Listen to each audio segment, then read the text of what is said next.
2021 में कोरोना संक्रमण के खतरे के बीच वैक्सीन एक उम्मीद की किरण थी, लेकिन इस किरण को बूस्टर के जरिए नई ऊर्जा दी जा रही है। वैक्सीन की 2 डोज को रक्षा कवच बताने वाले अब बूस्टर डोज को कोरोना का महाविनाशक बता रहे हैं। भारत में फिलहाल 50% लोग ही कोरोना वैक्सीन की 2 डोज लगवा पाए, यानी देश की आधी जनसंख्या अभी पूरी तरह से वैक्सीनेटेड नहीं है। शायद यही वजह है कि बूस्टर को लेकर सरकार अभी जल्दी में नहीं है, इसीलिए खास उम्र और वर्ग के लोगों को ही ये दी जा रही है। 60 वर्ष से ऊपर की आयु के कोमॉर्बिडिटी वाले नागरिकों को उनके डॉक्टर की सलाह पर वैक्सीन की प्रिकॉशन डोज का विकल्प उनके लिए उपलब्ध होगा। प्रिकॉशन की दृष्टि से सरकार ने निर्णय लिया है कि हेल्थ केयर और फ्रंटलाइन वर्कर्स को वैक्सीन की प्रिकॉशन डोज भी प्रारंभ की जाए। वैक्सीन दिए जाने की प्रक्रिया भी कुछ ऐसे ही शुरू हुई थी। फ्रंटलाइन और स्वास्थ्य कर्मियों को सबसे पहले वैक्सीन लगाई गई, उसके बाद बुजुर्गों को दी गई, फिर 45 साल से ऊपर के लोगों को वैक्सीन मिली, तब जाकर 18 साल के ऊपर के लोगों को वैक्सीन दी गई थी। इसीलिए बूस्टर डोज के लिए खास वर्ग चुनना बस एक शुरुआत है। इसका स्वागत हर कोई कर रहा है।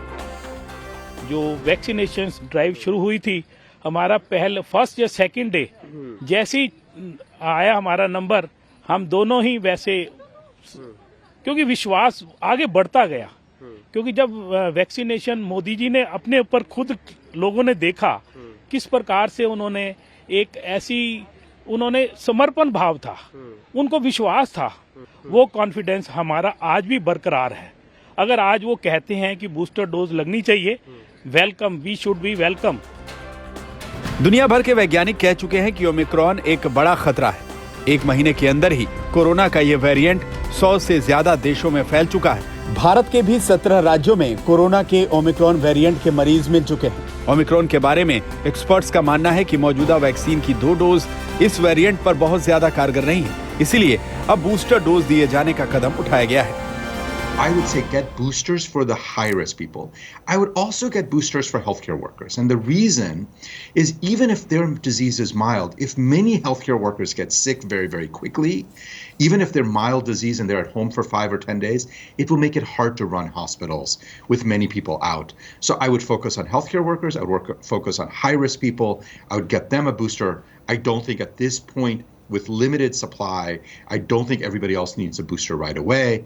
Again, if we have plenty of vaccines, there's no downside. We should probably get boosters for everyone else. But I would make that a second priority. मैं चाहता हूं अब जो वैक्सीन आ रही है बच्चों के लिए और बुजुर्गों के लिए, मैं ये वैक्सीन बहुत अच्छे तरीके से लगाएंगे और अच्छी व्यवस्था देंगे।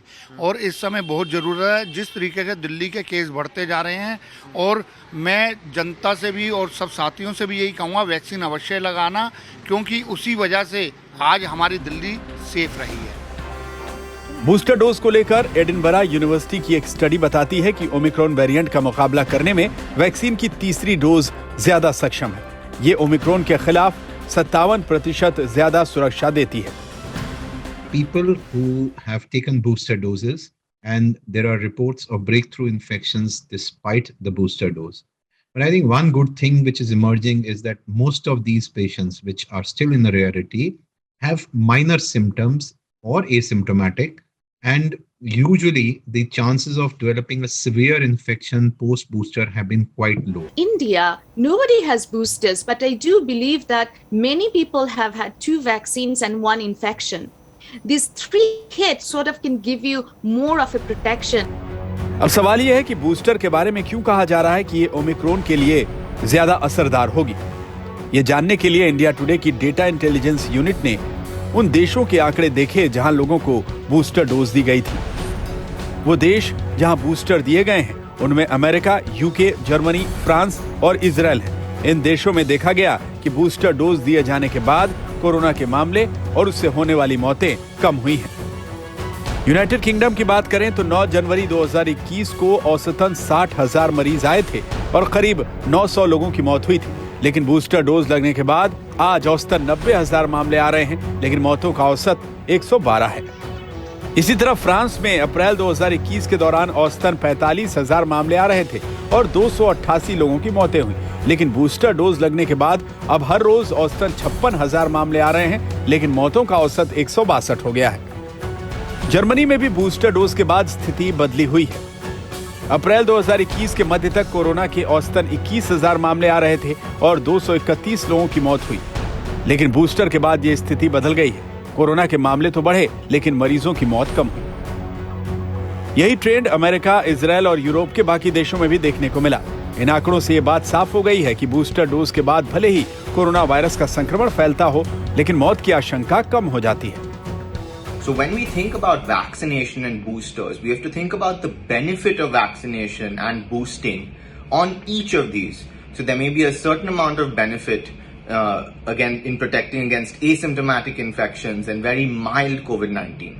There may be a far greater benefit in preventing COVID-19 pneumonia or preventing severe COVID-19, that's preventing hospitalizations and death. Booster की जरूरत को लेकर अब केंद्र भी गंभीर है। WHO की गाइडलाइंस को अपनाते हुए अब भारत में भी फ्रंटलाइन वर्कर्स और 60 साल से ऊपर के लोगों को बूस्टर डोज दी जाएगी, जो एक सराहनीय कदम है। और आने वाले वक्त में देश के सभी उम्र के लोगों को बूस्टर लगाना है या नहीं, ये फैसला वैज्ञानिक सलाह के बाद लिया जाएगा। दिल्ली से स्नेहा मोरदानी के साथ आज तक ब्यूरो।